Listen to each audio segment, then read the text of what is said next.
Hi friends, here we go. We're up to chapter 11 in the Notebook of Doom, Day of the Night Crawlers.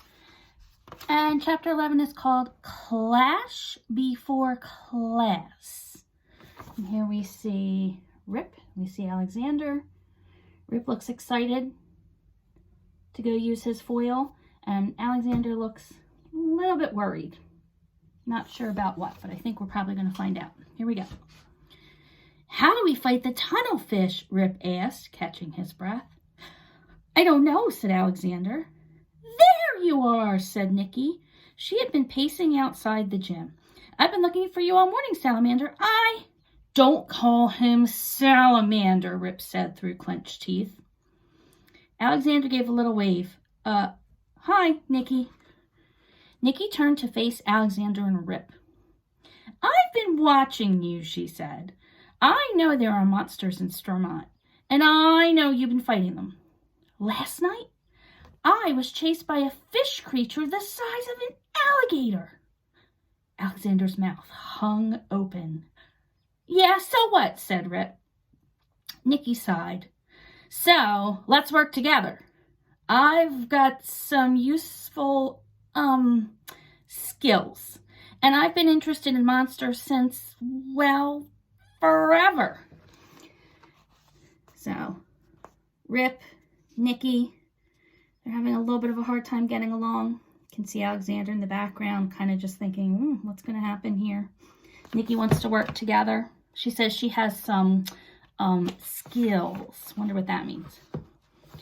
Alexander nodded. "That sounds dumb," Rip barked. "We don't need your help, hoodie head." "Fine," Nikki said. "But I've also figured out what SSMP stands for, and I'm not going to tell you." With that, she marched into the girls' locker room. "Forget about her," said Rip. "It's time for our fencing quiz." Alexander slapped his forehead. "The quiz is today?" Rip socked Alexander's arm as they walked into the boys' locker room.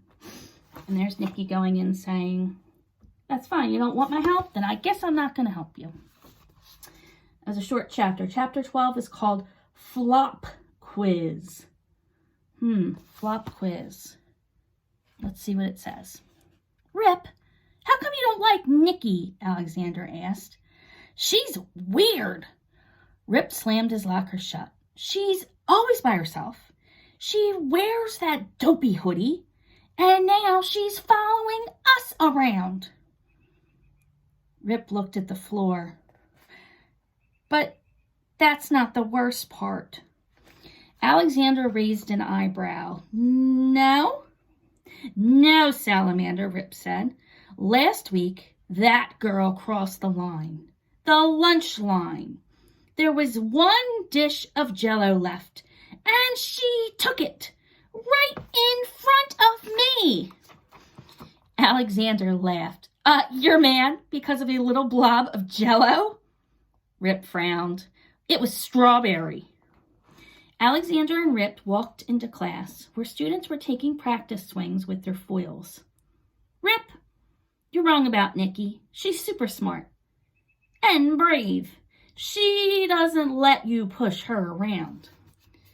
"Alexander Bop!" shouted a froggy voice. "Defend yourself!" A laundry cart shot across the room straight at Alexander. Coach Gill stood atop the cart, sword held high. And here she is. Still has her mask on. "Wait, what?" Alexander cried. He raised his practice foil. Coach Gill did a backflip off the cart and smack! Swatted Alexander's foil from his hand. "That was the quiz," she said, "and you failed." The coach leaned in close, pressing her cold face mask against Alexander's cheek. "You're as weak as Horsley," she croaked. Alexander held his breath. What was that about, he thought. "All right, who's next?"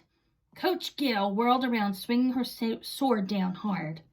Clank! Her blade clashed against Rip's practice foil.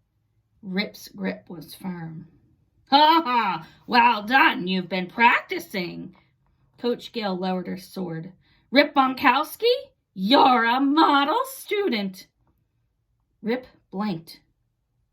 Nobody had ever called him that before. Coach Gill hacked her way down the line, giving everyone an F. She shook her head. Pathetic! Only one worthy opponent in this whole class. The coach stormed out of the gym. Alexander dragged Rip over to Nikki, who was picking her foil up off the floor. You're right, Nikki, Alexander said. We should team up. It's the only way to stop these tunnelfish. Right, Rip? He gave Rip a nudge. Rip said, gritting his teeth. I'm sorry you got mad when I called you names and stuff. Nikki rolled her eyes. Good enough, she said. Great, said Alexander. And now, Nikki, can you please tell us what SSMP stands for? Tell you, said Nikki. Better yet, I'll show you. Meet me tonight at the old Kickball Diamond, 6:30 sharp. She looks serious. So she's not just going to tell them what SSMP means, but she's actually telling them to meet her somewhere. Oh, I wonder if it's a trap. I wonder if she's really being a good friend, or if she's maybe a monster and she's trying to trick them to go somewhere they're not supposed to go. We will have to wait till tomorrow. Chapter 13 is called On the Wrong Track. And we will read and find out what happens when they go meet her at the old baseball field. Bye, friends.